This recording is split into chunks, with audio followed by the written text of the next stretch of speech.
Mkulima ni karimu, ni mtu mwenye huruma. Mkulima ni rahimu, wala hali cha dhuluma. Mkulima tabasamu, upati kwake hakama. Fadhili za mkulima nyingi hazina idadi. Mkulima hukasimu, huwapa hata wanyama. Mkulima ni naimu, ni mkidi wa rehema. Mkalimu ni makamu, ndiye wajoshinangama. Fadhili za mkulima nyingi hazina idadi. Karibu sana mpenzi mtazamaji kwenye kipindi chako kipendacho Sanaa ya Kiswahili. Jumapili nyingine, wakati mwingine ameufanya Mwenyezi Mungu kutanisha na wangwana hawa. Tunazungumzia shule yako, shule unayoikumbuka, shule ya Our Lady of Fatima. Tukiwa katika maeneo ya Kariobangi, siku kama ya leo ni siku ambapo tunasema ni siku ya ndovu kumla mwanawe. Tutakuwa tunakata kwa jambia ama tunakata kwa kisu kutegemea na ukubwa wa nyama yetu. Nazungumzia sehemu ambayo ni ya vipaji, ambapo wanafunzi watakuwa wanatoa kulingana na uwezo wao. Kumbuka ni wakati mwingine tunakutana nao, siku nyingine tulikuwa papa hapa, walipiga mbizi na makafi kwenye sehemu hii ya Sanaa ya Kiswahili, wakaibuka waogeleaji hodari sana. Kumbuka muogeleaji hodari haogopi maji. Je, itakuwa namna gani leo? Hivyo basi, kama kawaida, tunaingia katika MV Sanaa ya Kiswahili, pale ambapo ninakuwa na ushirikiano mkubwa zaidi kwa sababu kazi hii ni ya ujima. Tutasikiliza kutoka kwao walimu wao wamefanya kazi gani baada ya kupanda pantosha, wakati wa kuvuna pankwisha. Jina langu ni mtu kwao, Mathias Momanyi, lakini kumbuka sipo peke yangu. Nipo na nahodha mwenzangu, rubani wa kushuka tena na panda zaidi kwa nguvu zaidi ya jadi. Muite Rashid Mohamed Mkondo. Jumapili nyingine tunapokutana, hii ni KBC Channel 1 TV. Kipindi unachokienzi Sanaa ya Kiswahili. Semeni muda usema sanaa kiboko yao. Sanaa kiboko yao, anaebisha ni nani? Wachezaji wa kulipwa wako koma kukuchocha. Semeni muda usema sanaa kiboko yao. Namba niite Malenga wa Sanaa. Ahlan wa sahlan wa marhaba mpenzi mtazamaji wa runinga unayoenzi ya KBC Channel 1 mahali popote ulipo. Ni Jumapili tulivu tunapokutana katika anga za Kariobangi. Kumbuka ni kaunti 047. Kwa mara nyingine tena mpenzi mtazamaji, tumerudi Our Lady of Fatima, ambapo tunakuletea kipindi bomba, kipindi burudani kabisa. Je, shule hii iliasisiwa lini na ilikuwaje mpaka ikaweza kuasisiwa? Ni shule mpenzi mtazamaji ambayo ina umri wa miaka 35. Kwa hiyo ni sawa na mtoto aliyezaliwa mnamo mwaka wa 1988. Na je, kwa nini ikaitwa Our Lady of Fatima? Wengi wanajua ukarimu aliyokuwa nao mamake Isa ama mamake Yesu, Bi Mariam, kwa wale watoto maskini katika taifa la Ureno. Na ni shule ambayo mpenzi mtazamaji inafungamana pakubwa sana na marehemu Kardinali Maurice Otunga, ambaye alikuwa yeye mkuu wa kanisa Katoliki katika taifa letu la Kenya. Kumbuka mpenzi mtazamaji, ni shule ambayo ilianza na wanafunzi kidogo tu, wanafunzi kama 100 hivi. Lakini hivi tunavyozungumza mpenzi mtazamaji, ni shule ambayo ina kati ya wanafunzi 1200 hadi wanafunzi 1500. Na jina la utani la shule hii inajulikana kama Olof, yani Our Lady of Fatima Secondary School mpenzi mtazamaji. Na leo hii wametuandalia mengi. Historia ni ndefu, tukisema tunaendeleza historia, kipindi kitaisha, historia haijaisha. Na mimi vile ninavyopenda historia, nitakesha hapa. Karibu sana, jina langu naitwa Rashid Mkondo. Kaa kitako, mithili ya nyani aliyevamia shamba la wenyewe na kuanza kula punje za mahindi, utadhani shamba ni lake. Hapo kabisa ndipo amegonga ndipo ndugu yangu Rashid Mohamed. Mtazamaji, kumbuka kwenye kipindi cha Sanaa ya Kiswahili atupo peke yetu. Kunao majaji wanaotathmini, wanaogusa hapa na pale kuweza kukuhakikishia kwamba kazi hii ipo sawa bin sambamba. Kumbuka tutaenda kwake Jaji Bartholomew Kikechi, tusikilize sauti yake. Safi, na shukuru sana Mathias Momanyi, tukiwa tena katika shule hii ya Our Lady of Mercy na patikana ya kaunti ndogo ya Kasarani. Na leo nimekutana na naibu mwalimu mkuu, yani Stanley Kang'u, ambaye niliweza kufanya naye kazi zamani pale maeneo ya Muhuri Mshiri wakati nilikuwa bingwa wa raga katika kaunti ya Nairobi na Mr. Kagia, vile vile naibu mwalimu mkuu Eunice. Mimi ni mmoja wa majaji ambao nitatathmini kazi ya wanafunzi katika kitengo cha bunge la wanafunzi, vile vile chemsha bongo na kitengo cha fasihi. Mimi jina langu ni KKG Kombo, mhadhiri katika chuo cha walimu. Vile vile ni mwandishi hodari sana wa vitabu vya Kiswahili, yani vya shule ya JS Senior School, na vile vile katika shule ya upili na chuo cha walimu. Katika kipindi hiki na wingi matumaini kwamba wanafunzi watashiriki vizuri ili kufikia mwisho wa kipindi hiki sote tuwe tumeelimika na kuburudika. Wama usema kinyozi hajinyowi na kinyoa hujikata. Asipojikata basi hajitakazi. Nashukuru bingu. Asante sana mtazamaji, ni sauti ya mlezi wa sanaa Mwalimu Kombo. Tuende kwake jaji wetu tusikilize Ustadh Ogello leo ana nini. Karibu sana mwalimu. Naam, aklan wa salan, mpenzi watazamaji popote mlipo, wanafunzi, walimu na wote wanaotazama kwa wakati huu. Nachukua fursa hii kuwakaribisha tena katika shule ya upili ya Lady of Fatima.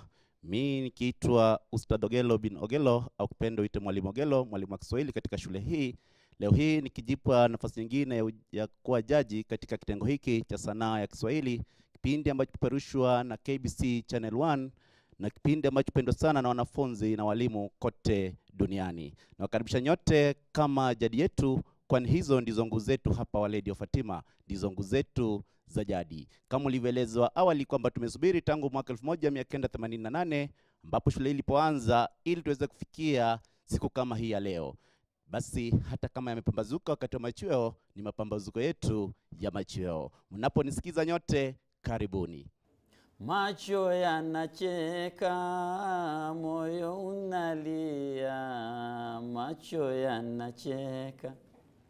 Haya basi, chunguza mpenzi mtazamaji kwenye sanaa. Upepo unaelekea wapi? Chunguza sana kwenye sanaa, upepo uelekea hapo. Kumbuka sasa ndipo basi tumeingia kwenye MV Sanaa. Sasa sina budi kumpisha nahodha mwenzangu chombo kimajini. Hatuna haja ya kuandika ramate ilhali wino upo. Tumejiandaa vilivyo kukuletea show moja ajab ya sanaa ya Kiswahili. Lakini kwanza, mpenzi mtazamaji, tupate wimbo wa taifa la Kenya na ule wa Jumuiya ya Afrika Mashariki, alafu tuzame ndani zaidi. E Mungu nguvu yetu, ilete baraka kwetu, haki iwe ngao na mlinzi, na tukae na undugu, amani na uhuru, raha tupate na ustawi. Angusha, ishara ya Afrika Mashariki. E Mungu twaomba uilinde Jumuiya ya Afrika Mashariki, tuwezeshe kuishi kwa amani, tutimize na malengo yetu. Jumuiya yetu sote tuilinde, tuwajibike, tuimarike. Umoja wetu ni nguzo yetu, idumu jumuiya yetu. Bila shaka mpenzi mtazamaji, hii ni runinga unayoenzi ya KBC Channel 1 mahali popote ulipo, nikiwa na wingi wa matumaini kwamba Jumapili yako inakwendea vyema zaidi. Karibu kwa mikono miwili, kwa heshima na taadhima. Kipindi ni sanaa ya Kiswahili, kipindi ambacho mpenzi mtazamaji kinawapatia fursa wanafunzi kote nchini kuweza kujikita katika lugha sanifu ya Kiswahili na vile vile pia kujikwatua na kujiringa kwamba pia wao wana lugha asili. Mpenzi mtazamaji, ni kipindi ambacho kimegawanywa katika mafungu manne makuu. Fungu la kwanza ni kipaji changu, ambapo tunawapatia fursa wanafunzi kutoka shule mbalimbali kaunti 47 kote nchini kuonyesha weledi wao katika vipaji mbalimbali. Vile vile pia tunawafunza jinsi gani ya kuweza kujadiliana katika mijadala komavu mbalimbali, ikiwa ni mijadala ya kisiasa, mijadala ya kiuchumi, mijadala ya kibiashara na mijadala ya kijamii. Aghalabu hawatuwapatii mijadala ya mapenzi. Naam mtazamaji, kumbuka vile vile pia kuna sehemu ya chemsha bongo. Tunaangalia, je, mabongo yao yanakula vichwa vya samaki au yanakula samaki wa maji ya chumvi? Na vile vile pia mtazamaji, kwenye sehemu ya 3 kuna vitabu mbalimbali katika mtaala humu nchini wanavyotathminiwa wanafunzi hawa katika ukwasi wa lugha, na vile vile pia mpenzi msikilizaji, mpenzi mtazamaji, swala zima la fasihi na sanaa. Je, wamejikita vipi? Na sehemu ya mwisho tunawapatia fursa. Ajira siku hizi si lazima uandikwe kazi, unaweza ukawa na kipaji na ukaendelea mbele. Karibu mtazamaji, kipindi ni Sanaa ya Kiswahili. Mimi naitwa Rashid Mamkondo. Wanafunzi, hebu tuonesheni na nyinyi, muna vipaji ama ni D- kama mimi?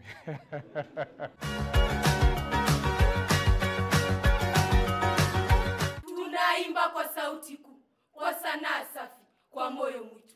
Mtandao si jela ya hofu. Tunacheza, tunaimba, tunatunga. Tunaibua fikra kwa rangi na tungo. Ubunifu wetu hazina ya taifa, lakini hatari zimetanda mitandaoni. Tuchukue hatua, tusilale usingizini. Ukatili wa kingono, uonevu mtandaoni, sexting, grooming, mitego yenye sumu, kufuatwa, kudhulumiwa, kusambazwa faragha. Mtandao si pori, tufanye bustani ya amani. Salamu kwa CAK, walinzi wa watoto, wanaweka kanuni, wanakinga hatari, wanatoa maarifa, wanahamasisha jamii. Mtandao salama kwa kila kijana ni dhamira yao, na sasa ni yetu pia. Watoa huduma za mitandao, tuleteeni vifaa vya usalama, vichujio vya maudhui, mtandao rafiki, zana bora kwa watoto, kujifunza bila hofu, kuunda bila mashaka. Mzazi mpendwa, mwalimu wa bidii, kuwa mwongozo katika safari ya kidijitali. Zungumza nasi bila hukumu, tufundishe kuchagua kilicho salama kwa usawa, maadili na teknolojia. Tunasimama vijana wa mabadiliko, mtandao salama, sanaa salama kwa Kenya mpya. Sisi ni sauti ya vizazi vipya, mtandao salama, ubunifu usio na mipaka.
Kwa majina naitwa Wesley Hainga kutoka shule ya upili ya Our Lady of Fatima, kidato cha 4.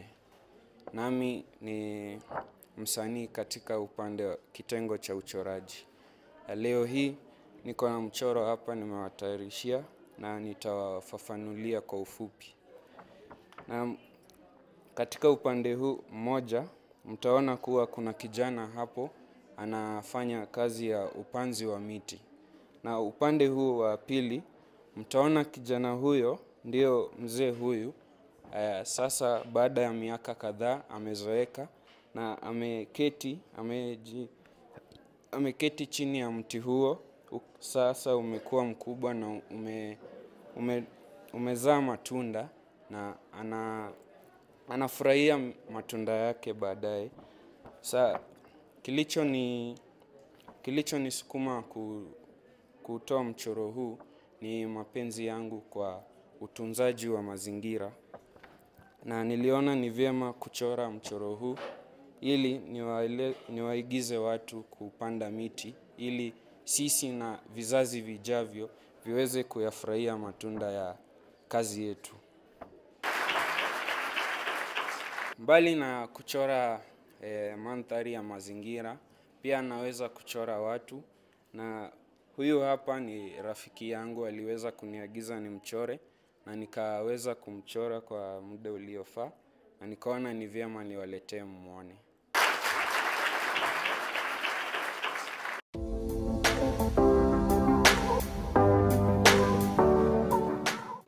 Kwa majina ni Wilberforce Nganyi kutoka shule ya upili ya Our Lady of Fatima, na nina vitanzandimi viwili.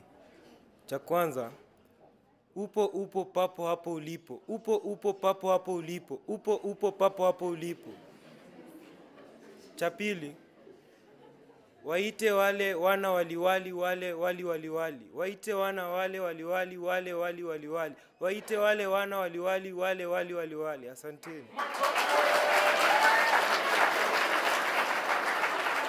Kwa majina ni Lucas Otieno, niko kidato cha pili katika shule ya upili ya Our Lady of Fatima, na ninacho kitanzandimi. Kuku alichakura chakula kwenye chaka la taka. Kuku alichakura chakula kwenye chaka la taka. Kuku alichakura chakula kwenye chaka la taka. Asanteni. Kwa majina ni Fabriga Sayandongo, niko kidato cha pili katika shule ya upili ya Our Lady of Fatima, na niko na kitanzandimi. Kupumpa akuapo, kumpa asokupa sikupa ni kutupa. Kupumpa akuapo, kumpa asokupa sikupa ni kutupa. Kupapo, kupa mpe akuapo, kumpa asokupa sikupa ni kutupa. Asante.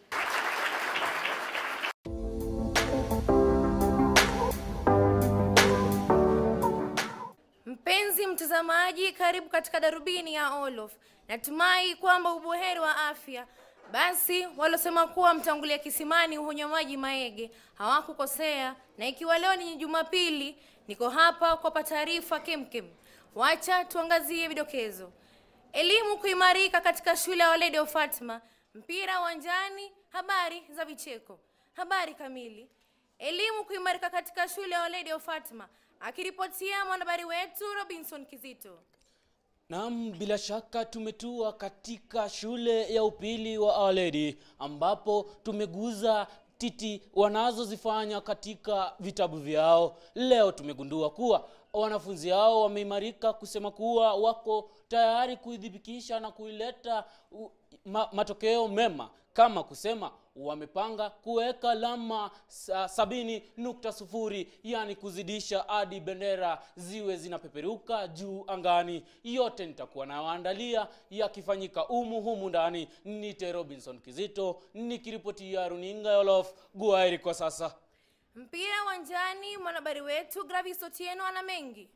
Naam, nimekita kambi katika shule ya upili ya Olof, ambapo tumewakuta wanafunzi wa kidato cha pili na cha tatu wakichuana katika mpira, ambapo wote walikuwa wamesema wanaweza kusakata kandana, ambapo hakuna aliyegaragazwa wala kusukanywa na wengine. Basi dakika zote za michezo zilihisha wakiwa na magoli mawili. Niite Gravis Otieno nikitangazia runinga ya Olof, Nairobi. Na asante sana kwa kutusikiliza sisi wanahabari. Kwa sasa hatuna mengi ila kuwatakia kila laheri na Mola ajalie mema. Nikiripotia runinga ya Olof, nitemeli na Teno, Nairobi.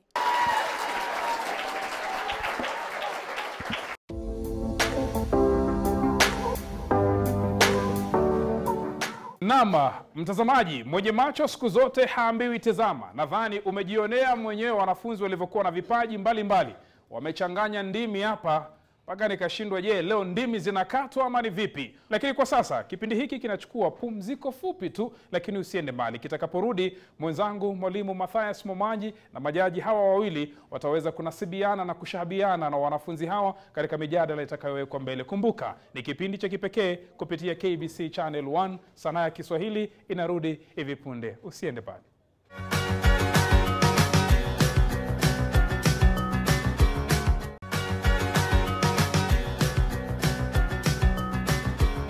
Mtazamaji, katika bunge la mwanafunzi ndicho kitengo kipendacho. Kwa sababu gani? Wapo wanaoketi kujadili hoja. Wanapojadili hoja unapata jambo, kisha wanatunga umbo likawa tungo.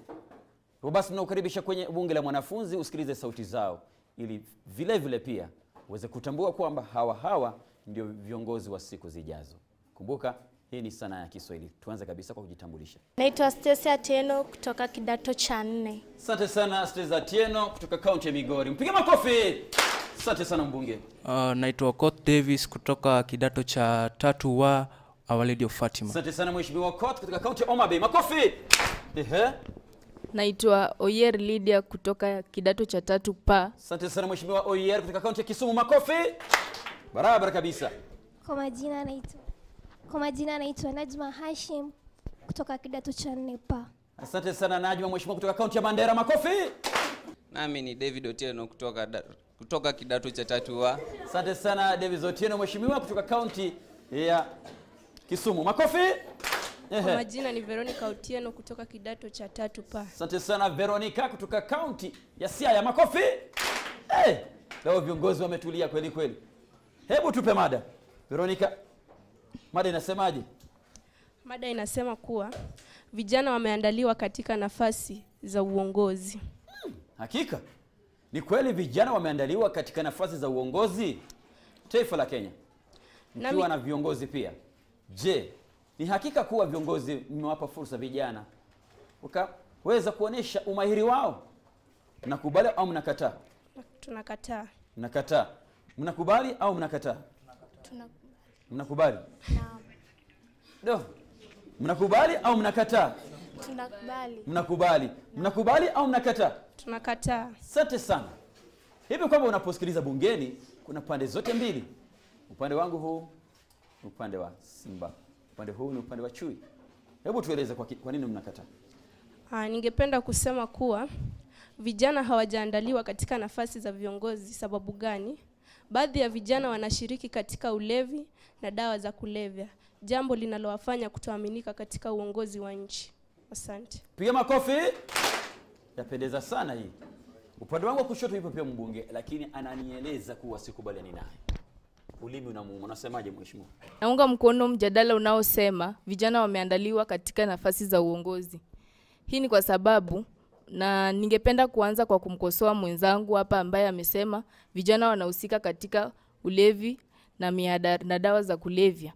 Ningependa kumwambia ya kuwa vijana, kuna mashirika mengi ya vijana wasaidia vijana kukuza talanta zao. Hivyo basi hivyo wakati wao wa kwenda ulevini unakuwa mdogo sana, kwa sababu wako katika vikao mbalimbali zenye zinaweza kuwakuza talanta zao. Asante. Anakataa sana. Mpige makofi. Kweli kenda si karibu na 10. Twende upande huu katikati tusikilize kiongozi anasemaje. Ninakataa hoja hiyo kwa kuwa wanasema kwamba kuna mikutano mingi ambayo imepangwa na vijana kushiriki ndani, ila tunapata kwamba vijana hao mwishowe huishia kutegemea uongozi kutoka kwa wazee waliokuwepo kitambo.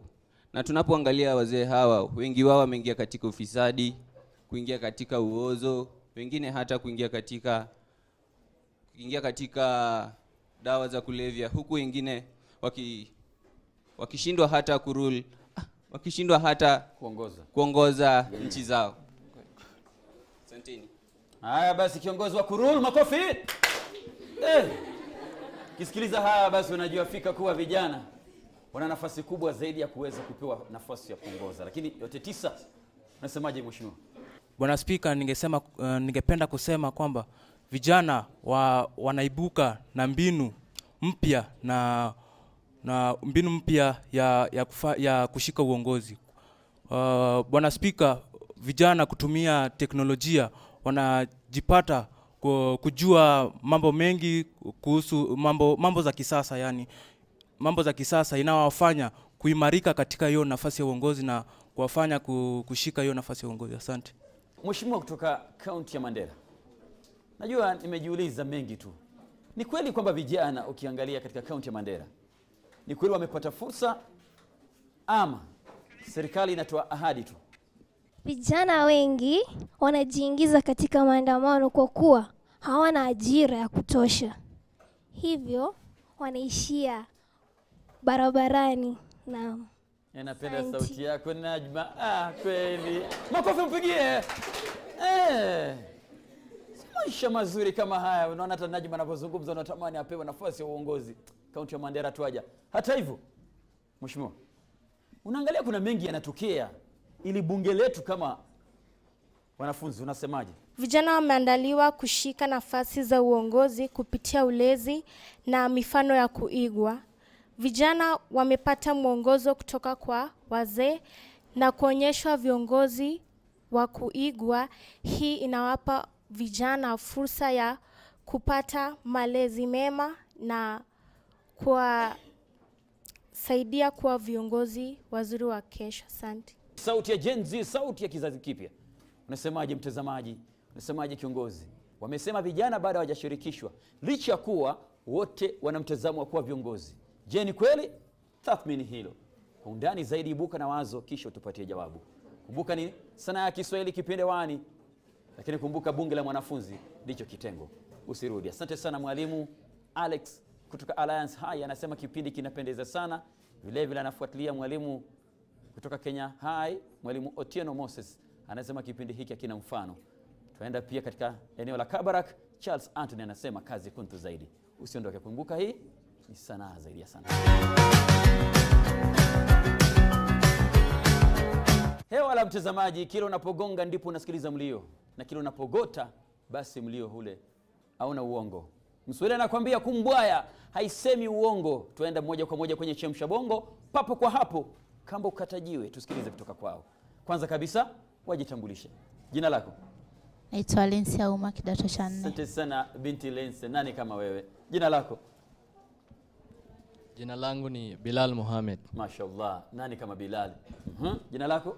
Jina langu ni Daisy Awor. Sadakta, inapendeza sana. Upande wangu wa kushoto pia kuna binti. Jina lako? Jina langu ni Mary Achieng. Asante sana Achieng. Hanifa Adan. Asante sana Hanifa Adan. Constant Baraza. Constant Baraza. Asante zaidi. Unaposikiliza sauti zao ushawatambua. Upande wangu wa kulia ni simba. Upande wangu wa kushoto ni chui. Kati ya simba na chui, nani mkali? Swali la kwanza. Kanusha sentensi hii. Kula kunafaa. Kula hakufai. Kula hakufai. Au unaweza ukanusha ukasema kula kunafaa. Kula hakufai. Huu ni ukanusho wa kwanza. Wa pili, unaruhusiwa kukanusha vipi? Jaribu tu. Kula hakuruhusiwi. Unageuza. Msaidie. Upande wangu wa kushoto. Baraza. Kula kunafaa. Kukula hakufai. Bado kuna kitu ninachotafuta. Niende upande wa darasa. Upande wa darasa na maanisha naenda kwa wanafunzi, yeyote anaweza kulijibu hilo swali. Kula kunafaa. Ukanusho wake? Kutokula hakufai. Mpige makofi jamaa. Swali la pili. Taja methali yenye maana sawa na njia mbili zilimshinda fisi. Mpanda farasi upasuka msamba. Mpanda farasi wawili upasuka msamba. Makofi. Swali jingine. Mwili wa marehemu umezikwa kinyume. Constance Baraza, msikilize. Mwili wa marehemu umefukuliwa. Tena? Mwili wa marehemu umefukuliwa. Mwili wa marehemu umefukuliwa. Kalabanda. Kalabanda. Kalabanda. Signorita. Pendeza sana hii. Chakula hiki ni shubiri. Ni tamathali gani hii na maana yake? Sitiari. Sitiari maana yake? Kumaanisha chakula ni kikali. Chakula ni kikali, si kitamu, sio? Naam. Makofi. Haya, swali jingine. Simba. Tunga sentensi ukizingatia kiambishi cha masharti. Ukitaka kufaulu lazima utie bidii. Ukitaka kufaulu lazima utie bidii. Makofi. Haraka twende nalo. Nyavu ni nomino katika ngeli gani? Uzi. Uzi. Tunga sentensi. Thibitisha. Nyavu ni ngeli gani? Umesema uzi. Thibitisha. Uwavu wao Ehe. ulitumiwa kuvua samaki. Wingi. Nyavu zao zilitumiwa kuvua samaki. Mpiga makofi jamaa. Swali jingine.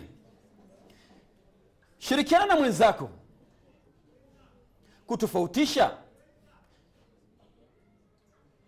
kikwamba na sakarani.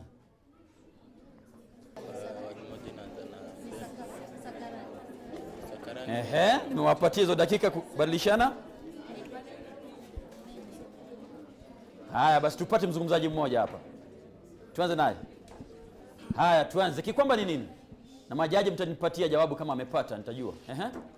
Kikwamba ni bahari ya shairi ambayo neno fulani linarudiliwa katika nafasi fulani katika kila mshororo. Ilhali sakarani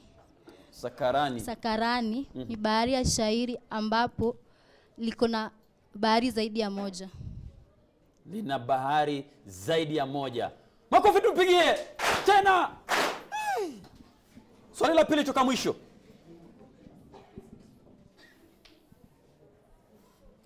Walimu hawajauliza maswali magumu. Sentence hii ipo katika wakati gani? Hali timilifu. Hali timilifu. Sababu? Kwa sababu kiambishi kanushi cha hali timilifu huwa ja. Huwa ja kimekanushwa, sio? Mpige makofi baraza. Tena swali la mwisho la mapisi.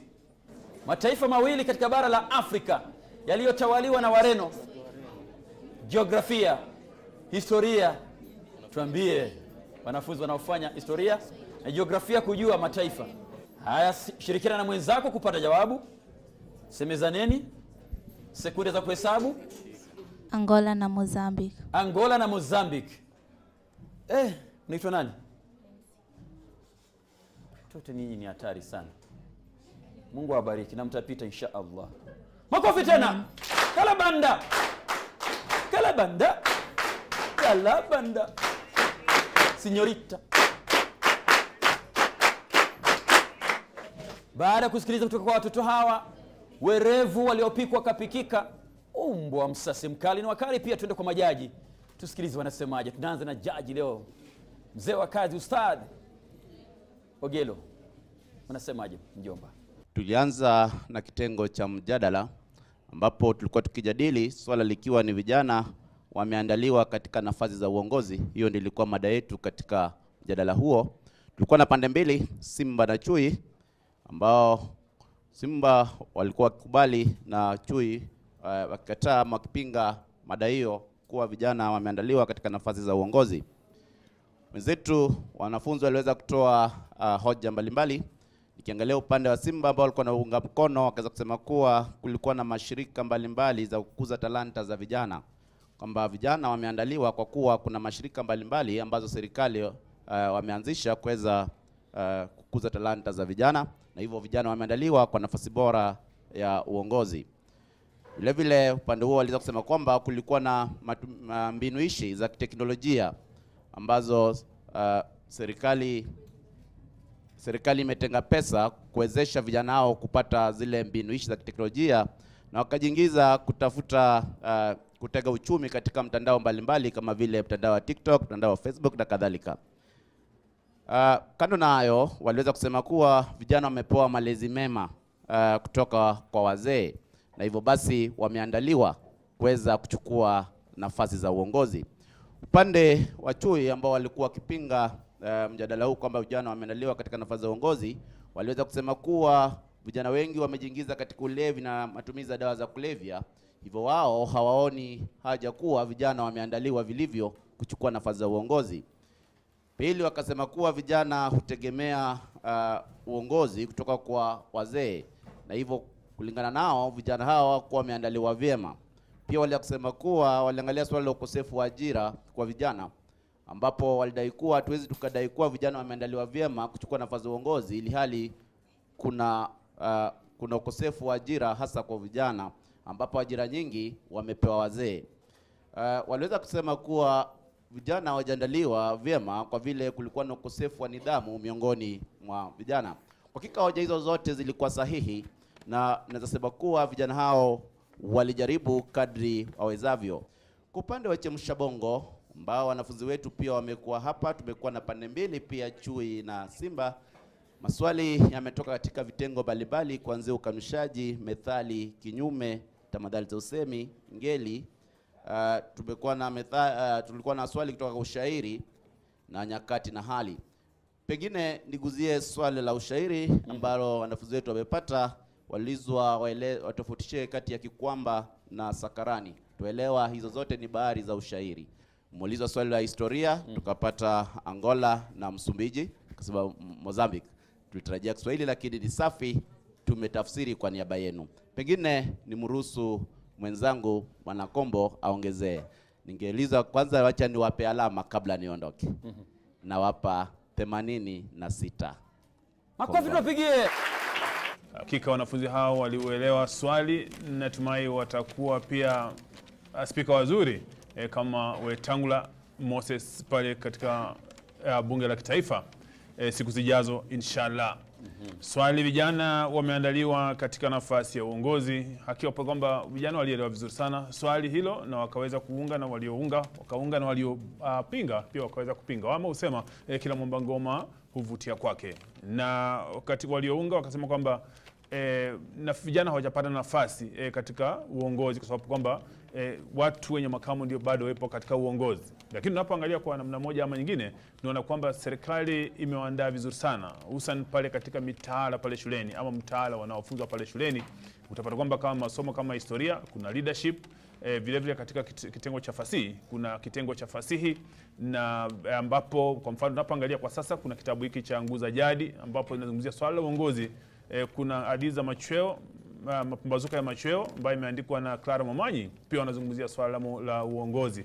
Kwa hivyo kwamba wanafunzi, serikali inawaandaa vijana hawa katika hatamu za uongozi baadaye. Vile vile wapo kwamba wametengewa nafasi ya kuwania pale shuleni, kuna ama pale vioni, kuna wanawania nafasi za viranja, vitengo mbalimbali ambapo wanawania, na kwamba siku mwalimu huwa inatengwa ambapo wanapiga kura. Kwa hivyo haya ni maandalizi ambayo serikali imewekwa kupitia katika vitengo vyao pale shuleni na chuoni. Katika kitengo cha Chemsha Bongo, natumai mwalimu ameelezea vizuri sana Ustad Okelo, na medali uliwaambia kwamba njia mbili zilimshinda fisi. Mwanafunzi agonga kwamba panda farasi panda farasi wawili hasa upasuka msama. Pia kuna medali inayosema mwangazia mawili mmoja humponyoka. Bingwa wanafunzi hawa hakika wamejaribu, ndio watunuku 85, yani A. Nashukuru bingwa. Mwema ulipwa mema, mmekwisha tuzwa. Wapige makofi majaji wetu. Tena mtazamaji, raha iliyoje unapotazama kazi hii, raha iliyoje unapofuatilia kipindi chetu cha Sanaa ya Kiswahili. Mdoso kwa mrefu tunazamia swala la fasihi na uchambuzi wa vitabu. Naomba usiondoke, endelea kupata huondo utamkolea.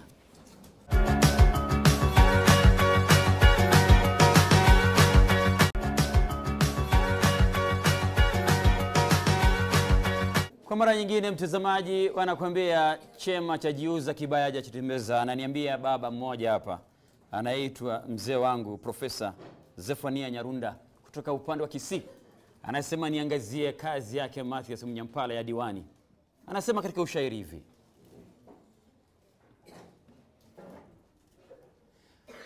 kala na tungana dhumu kwa lugha ya Kiswahili, kuwauliza hirimu kwa pole si ukali, sipendi mnihujumu na waomba tafadhali, je asali ni halali? Mniambie nijue. Nauliza walimu, mashehe na maliwali, misheni na Islamu, wanyonge na majahili, jibu nataka muhimu, mzizindue dalili. Je asali ni halali? Jua la nini? Nyuki. Asali kitu kitamu, tofauti na samli. Utamue auishi hamu, asali kweli ni mali. Kifika kwenye hilamu, bei inakuwa ghali. Je, asali ni halali? Mniambie jua la nini? Nyuki. Mathias Mnyampala anauliza swali, je, asali ni tamu? Tafuta kazi hii, shuka ndani utambue namna bahari mbalimbali zilivyoshughulikiwa. Si Matnawi, si Ukawafi, si Guni, si Masivina, si Ukaraguni na mtiririko pia. Kazi ya sanaa ya Kiswahili nakaribisha wewe pia uweze kufika kwetu, udhamini kipindi mdhamini mtarajiwa. Utapata kazi bora na mauzo tele. Kumbuka hii ni sanaa ya Kiswahili, hatuna mfano.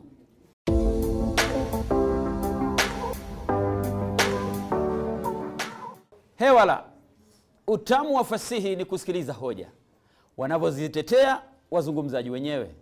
Lakini katika kitengo hiki kumbuka, fasihi ni swala la kujadili. Tuanze kabisa kwa kujitambulisha kwao. Kwa majina naitwa Betsheba Riziki kutoka kidato cha 4 pa katika shule ya Lady of Fatima. Asante sana. Pande wa katikati. Kwa majina ni Lensia Uma kidato cha 4. Haya basi tuende kwake mjomba. Jina lako tena? Jina langu ni Collins Omondi kidato cha 4. Asante sana mtoto wa Mungu Kolo. Upande wangu wa kushoto pia kuna mabingwa. Jina lako bingwa? Lydia Uyer kutoka darasa la kidato cha 3 pa. Kwa majina ni Aida Esther kutoka kidato cha 4. Asante sana mtoto wa Mungu. Jina langu ni Jacqueline Adhiambo kidato cha 4. Asante sana Jacqueline. Naomba tuanze nawe. Wa mwisho huwa wa mwanzo. Eleza namna mbinu ya kinaya inavyojitokeza katika nguu za jadi. Ni kinaya kwa Mangwasha kusimama mbele ya hadhira na kuihutubia siku ambayo walikuwa wamechomewa nyumba zao kule Matango. Pia ni kinaya kwa Mtemi Lesulia kumtimua Chifu Mshabaha kutoka ofisini mwake baada ya kufeli kupata kura ya kuwa mtemi kwa awamu nyingine. Ni kinaya kwa Mrima kupokea hongo kutoka kwa Sagilu na kuitekeleza familia yake anapoingilia ulevini. Pia ni kinaya kwa Chifu Mshabaha kumwachisha Mangwasha kazi anapojua kuwa kazi nyingi zinazotekelezwa ofisini mwake ni Mangwasha ndiye anayezitimiza kwa hali inayofaa. Tutamemeza kitabu kizima na kitema polepole mtazamaji. Ala, nilikwambia hii shule ukija uje kwa mpango. Swali la pili. Tofautisha tanzu na vipera. Hizi ni mada kuu zinazopatikana katika fasihi simulizi, kwa mfano utanzu wa ushairi simulizi. Ilhali vipera, hivi ni vijimada vidogo vidogo vinavyojitokeza katika mada kubwa kubwa. Kwa mfano katika mada ya tuseme kwa mfano katika hadithi tuna vipera kama vile ngano, miviga, ngano na visasili, visakale na kadhalika. Aise kula 100, makofi mpigie.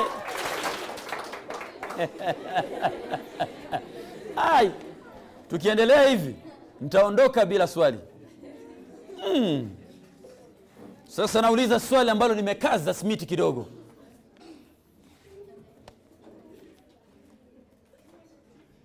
Eleza namna taashira inavyojidhibiti ama inavyojionyesha katika tamthilia ya Bembea ya Maisha. Taashira ama ishara inavyojitokeza katika tamthilia ya Bembea ya Maisha. Sara anaposema leso inaashiria mahari. Sara anapoambia Asna kuwa anahitaji leso kwa kuwa leso aliyonunuliwa na Bunju imekuwa mzee. Katika mazungumzo yake ya Sara na Yona hapo awali, anazungumzia kuwa Sara anamwambia Yona kwamba fimbo ya mzee hurithi mtoto wa kiume. Hii fimbo inaashiria kwamba mali za baba ama mali za mzee huridhiwa na mtoto mwanaume wala si mtoto msichana. Alafu mbegu pale katika mazungumzo ya Sara na Neema, anapomwambia mbegu ikishapandwa hupitia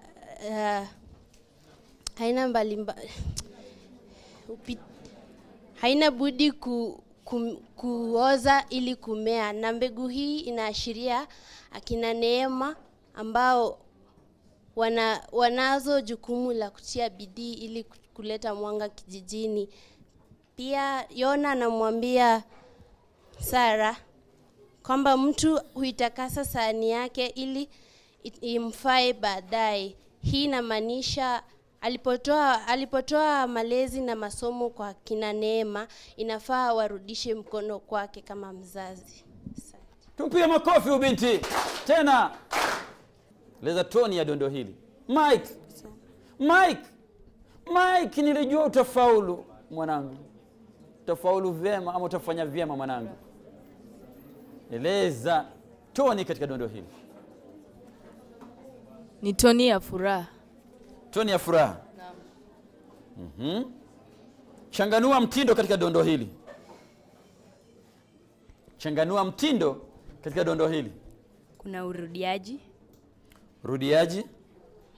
Mike. Kuna nida. Mike. Nida masiahi. Sio? Najua Kiswahili tulikalia vizuri. Kisengere nyuma.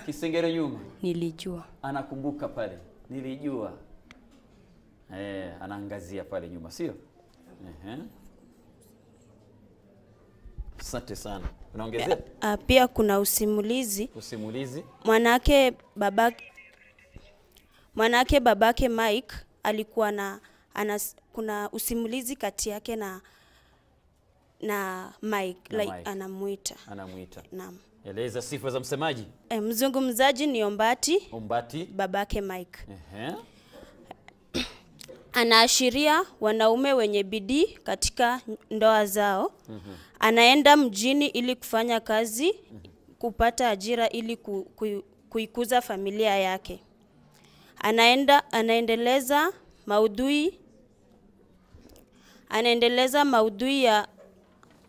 Anaendeleza ploti ya hadithi kwa kuwa anajitokeza kutokea mwanzo hadi mwisho. Matatizo ya Afrika ni tokeo la uongozi mbaya. Thibitisha ukweli huu kirejelea riwaya na Nguvu za Jadi. Viongozi ushiriki katika biashara gushi. Lesuli alisha kujua kuwa Sagilu anashiriki katika biashara gushi. Kwa mfano, aliagiza maziwa kutoka nje ya nchi, maziwa yenye sumu, na maziwa hii ilihatarisha maisha ya watu wengi Matuo. Amchukulia hatua kali ya kisheria kwa sababu yeye ni rafikie. Asante sana, tumpige makofi binti. Tena swali la mwisho. Sheria zinazotumika kutunga mashairi zinaitwaje? Sheria za arudhi. Huitwa arudhi, sio? Kwa hivyo guni ni shairi gani? La arudhi. Tunaenda kwa Jaji Kombo bin Kikechi, mzee mrefu barani Afrika. Katika kitengo cha fasihi Nguvu za Jadi, riwaya yake Clara Momanyi, uliuliza kuhusu swali la kinaya, na tunaona kwamba Mtemi Lesulia anawadhuru raia wake, kwa sababu kwamba hiyo ni kinaya kikubwa sana, kwa sababu huyu ni kiongozi ambaye alipaswa kutoa uongozi kwa raia wote, lakini upande kwamba anawadhuru baadhi ya raia, na kwamba anafanya masuala haya kupitia Chief Mshabaha na Sangilu miongoni mwa wengine. Pia upande kwamba kuna kiongozi wa dola upinzani Elonare, upande kwamba anategwa nyara, na kwamba swala hili la upigaji kura lilikuwa limewadia. Kwa hivyo ni kinaya. Pia ni kinaya kuona kwamba inji moja raia wake wametengana kwa ukabila. Kwa hiyo upande kwamba ndio kinaya kubwa sana ambacho kinajitokeza, kwa sababu upande kwamba kuna makabila mawili katika nchi hii, lakini upande kwamba yametengana kwa minajili ya ukabila. Alafu kuna Sangilu pia kinaya kumwona kwamba anaingia mapenzi ya ndoa za nje kati yake na Nzia ambaye ni mkewe Mtemi Lesulia ambaye ni kiongozi wa nchi hii ya Matuo. katika matokeo ya zao, matokeo mabaya katika bara Afrika kwamba yametekelezwa na uongozi na kwamba urejelea katika kudhibitisha kupitia tamthilia hii, riwaya hii ya Nguu za Jadi, na kwamba kuna ukabila umetanda katika nchi hii namna ulivyo katika bara Afrika, ambapo kuna makabila mengi yametengana, kuna ufisadi ambao unaongozwa na viongozi, alafu vile vile viongozi kwamba hawatilii maanani elimu ya watoto. Tunaona kwamba kinasihaba wanaingiza wasichana hawa katika madanguro. Alafu kuna mapenzi ya nje ya akili pia yamejitokeza. Alafu vile vile kubwa zaidi ni viongozi kutothamini elimu ya nchi yao, na tunaona kwamba watoto hawa viongozi kwa mfano mashauri wanapata fursa ya kwenda kusomea katika nchi za ughaibuni na wanarejea na shahada ambayo wangeipata katika nchi hii ya matuo. Bingwa wanafunzi hakika wamejaribu, wamesema kichana Mwanza iko siku na mwisho, wanafunzi hawa wamejaribu hakika, na nitawatunuku 83%, yani grade ya A. Nashukuru bingwa. Twende kwake mzee wa kazi Ustadh Ogelo. Na shukrani za dhati Mnumanyi kwa kazi nzuri mnayoendelea kufanya. Wanafunzi, pokea zangu hongera kutoka hapa, maana kazi mlioifanya sina budi kuipa pongezi. Katika swala la kinaya mmezungumziwa, natumai aliyejibu alijibu kwa njia mwafaka zaidi. Nikiongeza nitakuwa naharibu, hakuna haja ya kusifu kilichokishasifiwa, nitakuwa na kikashifu. Napiga hatua hadi kwa swali la ushairi, ambapo mliulizwa swali, zile sheria za ushairi zinaitwa arudhi kama ulivyoelekezwa, kisha mkaulizwa ile shairi guni ni shairi la aina gani.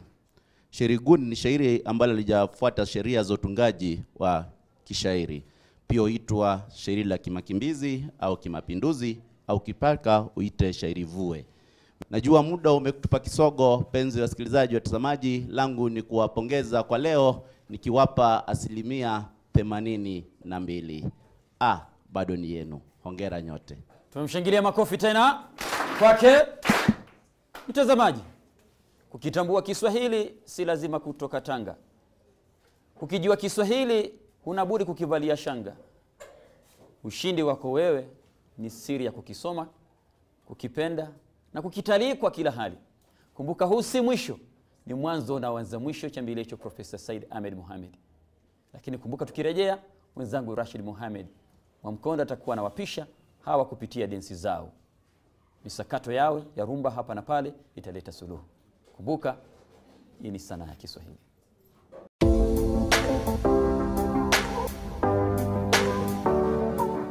Naam mtazamaji, na karibu kwenye sehemu yetu ya mwisho kipindi sanaa ya Kiswahili, ambapo ni ukumbi wa densi. Nimeona wanafunzi hapa wamevalia mavazi mekundu, wananiambia tuko tayari kabisa kuonyesha kwamba pia sisi tuna talanta katika kunengua viuno. So itakuwa tu ni DJ hapa anawaekea mziki alafu wanakwenda nazo. Wako tayari? Kama wako tayari basi DJ fanya mambo pale, chezesha santuri, alafu tuwaone kama watavunjika ama vipi. Alafu tutakaporudi tutakuwa tunasema kwa heri. Hii ni sanaa ya Kiswahili sehemu ya densi.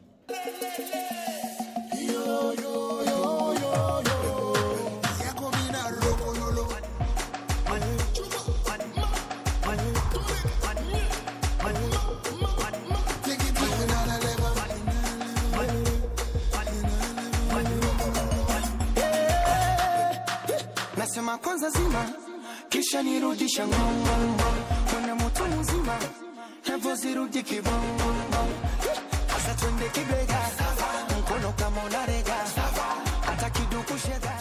Our Lady of Fatma Our Lady of Fatma sauti bora zaidi za magulamu vile vile na mabinti hawa ambao wamefanikisha shughuli hii kupitia vipaji vyao. Naomba Mwenyezi Mungu anayejalia neema kubwa kubwa na ndogo awaweze kuwajalia mtimize nia zenu na vipaji vyenu viwafungulie njia nyingi tu. Kwenye mtihani kila laheri tunawatakia kwa niaba ya wenzetu wote KBC, kwa niaba ya management wote tusema hapa kila laheri. Lakini kumbuka safari ndio imeanza. Tuingia katika kaunti mbalimbali. Papo hapo tuaja. Je, wiki ijayo tutashuka katika kaunti gani? Kumbuka safari ya sanaa ni sanaa halisi, haina mfano. Jina langu ni Mtu Kwao, Mathias Momanyi, Bingo. Kukaa bure sio kama kuzunguka bure. Hadi Jumapili ijayo wakati sawa na huu, kipindi sawa na hiki, Shule Tofauti, imekuwa fahari kuu kukuletea kipindi hiki moja kwa moja kutoka eneo hili la Kariobangi Kaskazini, kaunti pana ya Nairobi. Mimi nimekuwa mmoja wa washereheshaji wa kipindi. Jina langu naitwa Rashid Momkondo. Maasalamu. Heshima na simama, kujificha sikubali, nitamke hima hima, mambo yalo ya kweli, bayana neno nasema, tutukuze Kiswahili.